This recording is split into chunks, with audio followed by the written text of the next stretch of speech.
అందమైన చర్మ సౌందర్యం మీ సొంతం. Second aqua radiance deep cleansing gel.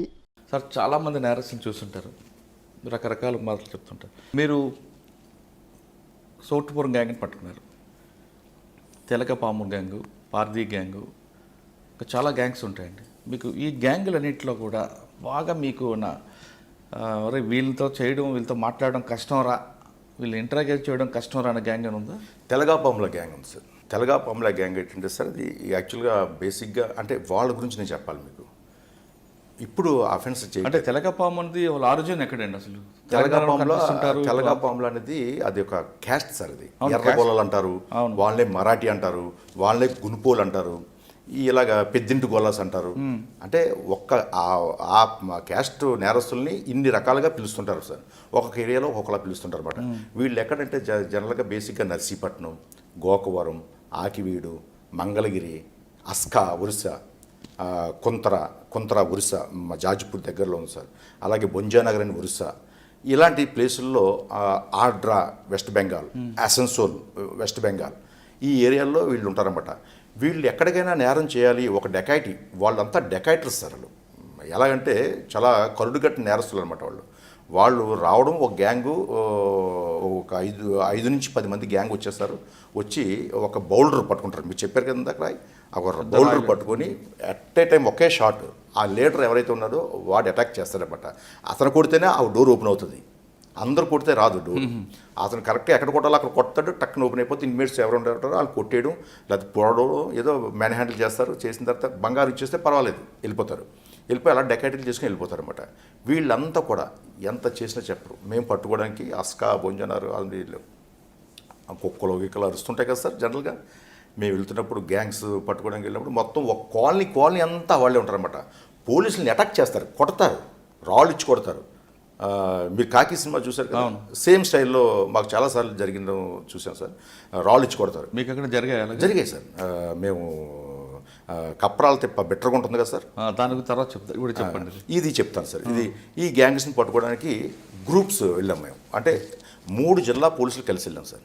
అంటే not only Visakhapatnam city, Visakhapatnam rural district, east Godavari district, west Godavari district, Vizianagaram district, ఈ పోలీస్ అంతా కలిపి మేము ఆపరేట్ చేసాం.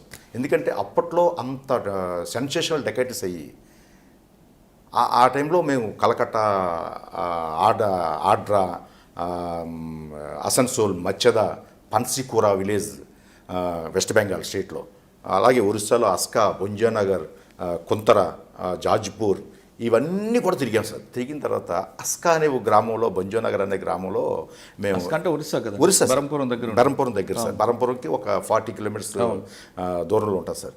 అక్కడ నుంచి 40 కిలోమీటర్స్ డిస్టెన్స్లో బొంజానగర్ ఉంటుంది సార్. బొంజానగర్ అనే ఊరు వెళ్ళాం సార్.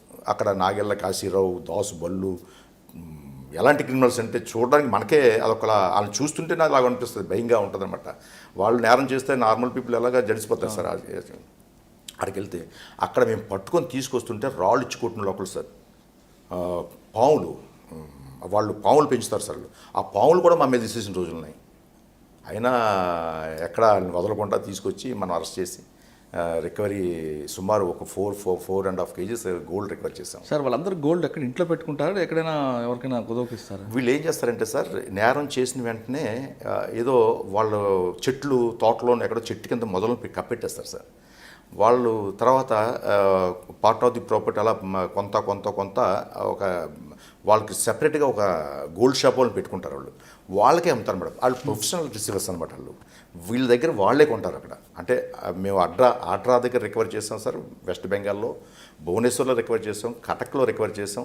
అలాగా మన అసన్సోల్ అని ఒక ఊరు ఉంది వెస్ట్ బెంగాల్లో, అక్కడ కూడా రికవర్ చేయడం జరిగింది. మొత్తం అంతా వాళ్ళ దగ్గర. ఆ గ్యాంగ్ని పట్టుకోవడం బాగా కష్టమైందా మీకు? కష్టమైంది సార్. మాకు అటాక్ కూడా జరిగింది. అస్కాలో అయితే పోలీసుల్ని ఎత్తుకుని వెళ్ళిపోయారు అక్కడికి. మమ్మల్ని మా వాళ్ళు 2 హెడ్ కానిస్టేబుల్ని తీసుకొని గ్యాంగ్ తీసుకుపోయారు. వాళ్ళు నిద్రమని మా బస్సుల మీద రాళ్ళు అటాక్ చేయడం కూడా జరిగింది. మరి వాళ్ళిద్దరిని ఎలా కాపాడారు? వాళ్ళిద్దరిని కాపాడాం సార్. అక్కడ లోకల్లో మాకు ఎంఎస్ ప్రకాశ్రావు గారిని ఆ టైంలో 93లో ఈ సిఐ గారు ఉండేవారన్నమాట. అప్పుడు నేను కాల్ చేస్తానని చెప్పేసి ఫైట్ చేయడం జరిగింది సార్. అప్పుడు ఆ పెద్ద మనుషులందరూ వచ్చి అక్కడ లోకల్ పోలీస్ అంతా సపోర్ట్తో పెద్ద మనుషులతో మాట్లాడి వాళ్ళని తీసుకురావడం జరిగింది. మనకి అప్పుడు ఇబ్బంది లేకుండా జరిగింది సార్. మీకు వ్యక్తిగతంగా మీ మీద దాడులు జరిగిన కేసులు ఉన్నాయా? అంటే కప్పరాల తిప్పలాంటి గ్యాంగ్లు పట్టుకున్నప్పుడు జనరల్గా సార్ నా పర్సనల్గా అనేసరికి ఒకసారి ఎప్పుడో నేను కొంచెం గట్టిగా చేశాను సార్. అదే చెప్పే ఉంటారు మా ఆఫీసర్స్ కూడా. చేసి జరిగినప్పుడు ఇదేట్రా వీడు ప్రతిసారి మనల్ని పట్టుకుంటాడు, వీడు ఎప్పుడు కూడా ఈడే మనల్ని పట్టుకుంటాడు, మనం నేరాలు చేయలేకపోతున్నాం అని చెప్పేసి జైల్లో మాట్లాడుకొని వాళ్ళ పిల్లల్ని కిడ్నాప్ చేద్దాం అని చెప్పేసి చెప్తుండగా ఒక ఉమెన్ కానిస్టేబుల్ ఎస్కాట్లో అనుకున్న మాటలు నాకు చెప్పిందనమాట. చెప్పిన తర్వాత 2-3 డేస్ కొంచెం జాగ్రత్తగా ఉన్నాను సార్ పిల్లల విషయంలో. ఇట్లా దొంగలు వాళ్ళు ఏం చేస్తారులే, మనకేం చేస్తారు, అదంతా ఆ టైంలో ఆడు కోపంగా ఉన్నాడు కాబట్టి అలా మాట్లాడుంటాడని చెప్పేసి అన్నా. కానీ నా పైన అయితే వ్యక్తిగతంగా ఎప్పుడు దాడి జరగలేదు. కానీ కప్పరాల తిప్పలాంటి ఏరియాకి ఎప్పుడైనా జరిగాయి? ఆ కప్పరాల తిప్ప మాకు రోడ్ బ్లాక్ చేయడం, మన మీద రాళ్ళు రోవడం అన్నీ కూడా జరిగాయి సార్. అప్పట్లో మీకు సార్ ఆనంద్ రెడ్డి సార్ ఉన్నారు కదా సార్, ఇప్పుడు ఎస్బీఐడిసిపి గారు ఆనంద్ రెడ్డి సార్, నేను పివి నరసింహరావు సిఏ గారు, వీళ్ళంతా మీ అంతా కూడా రామ్జీ నగర్ ఇవన్నీ కూడా తిరగడం జరిగింది సార్. తిరగడం జరిగింది. అప్పుడు మాకు రోడ్డు బ్లాక్ చేస్తే ఆ రోడ్ బ్లాక్ చేసినప్పుడు మేము ఆనంద్ రెడ్డి సార్ దగ్గర అప్పుడు ఆండ్రాయిడ్ ఫోన్ ఉండేది అనమాట ఆ రోజుల్లో. ఎస్ఐ టాస్క్ ఫోర్స్ అప్పుడు ఆనంద్ రెడ్డి సార్, ఇప్పుడు ఎస్బీఐడిసి చేస్తారు కదా సార్. ఆ సార్ ఆండ్రాయిడ్ ఫోన్లో గూగుల్ చెక్ చేసుకుని మేము ఎటు వెళ్ళిపోయామో తెలియదు సార్. ఆ తిరుక్కొని ఎలాగెళ్ళి వాళ్ళు తప్పించుకొని రావడం జరిగింది. అటాక్ జరిగాయి సార్ చాలా. రామ్జీ నగర్లో రాళ్ళు ఇచ్చుకుంటే సార్. ఒకసారి రంగరాజు సిఏ గారు, రంగరాజు డిఎస్పీ గారు ఉన్నారు కదా సార్, మేము రామ్జీ నగర్ వెళ్ళినప్పుడు కూడా అలాగే అటాక్ జరిగింది సార్. జరిగింది కానీ తప్పించుకొని, అంటే ఆ ముద్దాయిలు పట్టుకున్న వెంటనే మేము అక్కడి నుంచి ఎస్కేప్ అవ్వడం జరిగింది అనమాట. అరెస్ట్ చేసి రిమాండ్ పంపించడం జరిగింది. చాలా చెడ్డీ బనియన్ గ్యాంగ్లో కూడా చెడ్డీ గ్యాంగ్ని మనం పట్టుకునేటప్పుడు ఫస్ట్ టైం విశాఖపట్నంలో మనమే పట్టుకున్నాం సార్. Gang చెడ్డీ gang. అంటే వాళ్ళు చెడ్డీ ఎందుకు వేసుకుంటారండి అఫెన్స్ చేసినప్పుడు? సార్ అదే చెప్తాను మీకు. చెడ్డీ గ్యాంగ్ అని ఎప్పుడు ఐడెంటిఫై అయిందంటే సార్, సీసీ కెమెరాస్ వచ్చిన తర్వాత ఐడెంటిఫై అయింది సార్. అది ఓకే. వాళ్ళు నేరాలు చేసినప్పుడు చెడ్డీ ఎందుకు వేసుకుంటారు? ఇప్పుడు సోట్పూర్ గ్యాంగ్ ఉంది అనుకోండి, వాడు ఎఫెన్స్కి వెళ్ళే ముందు కోడ్ని కోసి ఆ కోడ్ ఎట్టి చనిపోయింది అటువైపు వెళ్ళి ఒంటికి చిన్న స్టోరీ ఉంది చెప్పనా సార్ మీకు? ఆ స్టూవర్ట్పురం కోడి గురించి చిన్న స్టోరీ ఉంది చెప్పండి. నేను పట్టుకున్నాను కదా సార్ ముంగా సుధాకర్ని, పట్టుకోలేదు. ఆ తర్వాత అతను సరెండర్ అయిపోయాడు ఒంగోలులో. ఆ డాక్టర్ శివరామకృష్ణన్ కేసులో సరెండర్ అయిపోయాడు. ఒంగోలు సరెండర్ అయిపోతే మళ్ళీ మేము వెళ్ళి ఇంట్రాగేషన్ చేయడానికి వెళ్ళి ఒంగోలు వెళ్ళాం సార్. ఒంగోలు వెళ్ళిన తర్వాత ఆయన కస్టడీ తీసుకొని వచ్చాం. ప్రాపర్టీ రికవరీ కావాలి కదా సార్, మరి ఇంకా part of the property recovery ఉంది. ఆడికి హింస, మన నేరం చేసిన దగ్గర నుంచి ఆడికి నిద్ర సుఖాలు లేకుండా చేసాం. అది వాడికి తెలుసు, ఆ నేరస్తుడికి. మనకి నిద్ర లేదు, సుఖం లేదు, వాడికి నిద్ర సుఖం లేకుండా చేసాం. అతను ఏమన్నాడంటే అప్పుడు గుంటూరు క్లబ్లో తీసుకొచ్చాం. గుంటూరు పోలీస్ క్లబ్లో పెట్టి కూర్చొని మాట్లాడి ఇంట్రాగేట్ చేస్తుంటే, సార్ మీ నేరం చేశాను నేను విశాఖపట్నంలో, చేసిన దగ్గర నుంచి మనశ్శాంతి లేదు, మాకు ఇంతవరకు ప్రశాంతంగా నిద్రపోయింది లేదు, తినడానికి లేదు, ఎక్కడికి వెళ్తే అక్కడ చండాడివారు మమ్మల్ని చేయడం జరిగింది. మీరు ఇక ముందు మాకు ఒక ఆచారం ఉంది సార్. ఏమంటే ఏంటి ఆచారం? మేము అమ్మవారికి పూజ చేసుకొని కోడిని కోస్తాం. కోడిని కోసిన తర్వాత ఆ ముక్కు ఎటు పెడితే అటు నేరానికి వెళ్తాం, మేము సక్సెస్ అవుతాం. మేము మీ విశాఖపట్నం వైపు ముఖం పెట్టినా సరే కానీ, ఆ ముక్కు పెట్టినా కానీ అది ఇటు తిప్పి ఇటు వెళ్ళిపోతాం తప్పితే విశాఖపట్నం నేరానికి రావు సార్, దయచేసి మమ్మల్ని నమ్మండి సార్ చెప్పేసి ఆ ముంగా సుధాకర్ అనే క్యాండిడేట్ ఆ వ్యక్తి నాకు చెప్పడం జరిగింది. ఓకే, అది ఆచారం అది సార్. ఓకే, ఒక్కొక్కరు ఒక స్టైల్ ఉంటుందండి. కోడి ముక్కు ఎటువైపు వెళ్తుందో అటువైపు వెళ్తారు, నూనె రాసుకుంటారు కొంతమంది, ముఖం గుర్తు పట్టకుండా కొంతమంది తయారవుతుంటారు. కానీ చెడ్డీ గ్యాంగ్ అనే వాళ్ళు చెడ్డీ ఎందుకు వేసుకొని వస్తారనేది అంటే సార్, అంటే నిక్కర్లు వేసుకుని ఎందుకు? అవును సార్. ఈ చెడ్డీ గ్యాంగ్ అనేది ఇప్పుడు కాదు సార్, అది నాకు తెలిసి 2011 నుంచి కూడా 2010 నుంచి ఈ ఏదైతే గుజరాత్ గ్యాంగ్ అనమాట, ఇది గుజరాత్ ఎంపీకి బార్డర్లో ఉన్న గ్యాంగ్స్ ఇవి. ఇది చెడ్డీ గ్యాంగ్ అని ఈ మధ్యన పిలువబడుతుంది. ఇది కానీ వీళ్ళు నేరాలు చేస్తుంది 2010 నుంచి కూడా నేరాలు చేస్తున్నారు. ఈ చెడ్డీ గ్యాంగ్ అనేది ఎప్పుడు ఐడెంటిఫై అయిందంటే, మనకి ఈ సీసీ కెమెరాస్ వచ్చిన దగ్గర నుంచి ఈ కెమెరాలో పడడం జరిగిందనమాట. ఈ ఇదేట్రా చెడ్డీ వేసుకొని బనిని వేసుకొని వస్తున్నారు, చెడ్డీ బనిని గ్యాంగ్ అని అప్పుడు పిలవడం జరుగుతుంది. నాకు తెలిసింది. వాళ్ళతో మీరు మాట్లాడారు ఎప్పుడైనా? ప్యాంట్లు వేసుకుంటారు సార్. వాళ్ళు ఎలా వస్తారంటే సార్, ఒక తుఫాన్ వెహికల్ ఉంటాయి కదా సార్, తుఫాన్ వెహికల్లో వస్తారు. వచ్చి తిన్నగా అమ్మవారు, ఇప్పుడు మనకి ఫేమస్ టెంపుల్ ఏముంది సార్ విశాఖపట్నం, సింహాచలం దేవస్థానం. సింహాచలం దేవస్థానంలో పేరు చెప్పి అక్కడ ప్రసాదం ఆ ఫోటోలు గీటోలు కొనుక్కుంటారన్నమాట.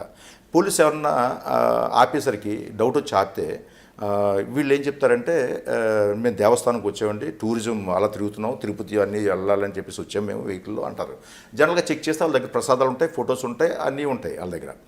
కానీ నైట్ టైం ఏంటంటే హైవే బేస్ చేసుకొని హైవే దగ్గరలో ఏదైతే అపార్ట్మెంట్స్ ఎలోన్ హౌసెస్ ఉంటాయో వాళ్ళని సెలెక్ట్ చేసుకుంటారు సార్. పగలు రెక్కి చేస్తారు, చేసి సెలెక్ట్ చేసుకొని దూరంగా వాళ్ళ ఫోన్లు కూడా వాళ్ళు వాడరు. చెడ్డీ ఈ ఈ బనీ నది పెట్టుకున్నారంటే దానికి ఒక టవల్ కూడా కడతారు. మీరు చూడండి, అబ్జర్వ్ చేయండి. దానికి బట్టలన్నీ తీసి ఒక అవుట్స్కట్స్లోకి వెళ్ళిపోయి ఆ అపార్ట్మెంట్ దగ్గరలో డ్రెస్ చేంజ్ చేస్తారు. డ్రెస్ చేంజ్ చేసి డ్రెస్ పట్టుకుంటాడు ఒకడు, ఒక 5-6 కలిపి అటాక్ చేస్తారు. ఒక అపార్ట్మెంట్కు 4-5 ఇల్లు టక్క టక్క టక్క బ్రేక్ చేస్తారు. ఈ చెడ్డీ వేసుకొని బండి వేసుకుంటారు కదా సార్, ఈ టవల్ కట్టుకుంటారు. ఆ టవల్ కట్టుకుని దాంట్లో రాళ్ళు పెట్టుకుంటారు. వాళ్ళు రాళ్ళు పెట్టుకొని ఎవరైనా ఈ ఇన్మేట్స్ లేచినా లేకపోతే పోలీసులు ఎవరన్నా చూసి వెంబడించినా ఈ రాళ్ళతో కొడతారన్నమాట మనకి. వాళ్ళు ఎస్కేప్ అవ్వడానికి ఈ రాళ్ళతో కొట్టి వాళ్ళు ఎస్కేప్ అవుతారన్నమాట. ఆ విధంగా ఈ చెడ్డీ వేసుకొని బనీని వేసుకొని ఐడెంటిఫై అవ్వకుండా ఈ తలపాకది చుట్టుకుంటారు కదా సార్, టవల్ కట్టుకుంటారు.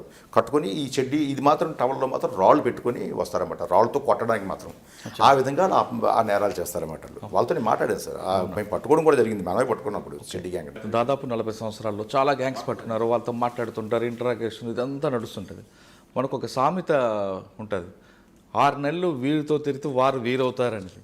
ఆ విధంగా ఎవరైనా నేరస్తులు మిమ్మల్ని వాళ్ళ బ్యాచ్లో తిప్పుకోవాలని ఎవరైనా ట్రై చేశారా? అటువంటి అవకాశం అయితే లేదు సార్, అలాంటి అవకాశం లేదు. ఎప్పుడు కూడా గుడ్ ఫెయిత్తో పనిచేయాలనే ఉద్దేశంతో మనం ప్రజలకు ఉపయోగపడాలి, మనకి పోలీస్ వ్యవస్థకి పేరు రావాలి అన్న ఉద్దేశంతో ఏది కూడా ఆఫీసర్ నాలెడ్జ్ లేకుండా, ఆఫీసర్కి తెలియకుండా ఏ పని చేయడం కానీ జరగలేదు సార్ ఇంతవరకు. ప్రతి ఇష్యూ కూడా ఈ ఇన్ఫర్మేషన్ వచ్చింది, ఈ పలానా గోల్డ్ ఒక దగ్గర ప్లెడ్జ్ పెట్టున్నాడు ఒక నేరస్తుడు, సార్ ఇలాగ వచ్చింది ఇన్ఫర్మేషను, ఇలా వెళ్తున్నాను నేను, మీరు పర్మిషన్ ఇస్తే నేను పట్టుకుంటాను అని చెప్పేసి ఆఫీసర్ దృష్టిలో పెట్టి వెళ్ళడమే కానీ సార్ వితౌట్ ఆఫీసర్ నాలెడ్జ్ నేను ఎప్పుడు కూడా ఏ పని కూడా చేయలేదు సార్. అందుకనేమో 39 సంవత్సరాల క్రైమ్లో ఉన్నానేమో అనిపిస్తుంది ఒక్కోసారి. ఓకే, కానీ కొంతమంది నేరస్తులు కానీ కొంతమంది ఇన్ఫార్మేట్స్ కానీ పక్కదో పట్టాలని కూడా కొన్నిసార్లు చేస్తుంటారు, మిమ్మల్ని మిస్గైడ్ చేయాలని. ఆ విధంగా ఎవరైనా ఎదురుపడ్డారా? ఉంటుంది సార్, ఎక్కువ గ్యాంగ్స్లో ఎక్కువ ఉంటుంది సార్. ఈ తెలగపాములో గ్యాంగ్స్ ఉన్నాయి కదా సార్, ఈ గ్యాంగ్స్ స్టూవర్ట్పురం గ్యాంగ్స్లో ఎక్కువ ట్రాప్ చేస్తారు. ఎవరైతే వీక్ పర్సన్ ఉంటారో పోలీసులో వాళ్ళకి ఈ అమ్మాయి రూపాల్లో కానీ నేను విన్నాను కానీ నేను పర్టికులర్ చూడలేదు. ఈ ట్రాప్ చేయడం జరుగుతుంది, డబ్బులు ఇచ్చి తిప్పుకోవడానికి అట్లాంటివి జరుగుతుంటాయి, కానీ నేనైతే చూడలేదు.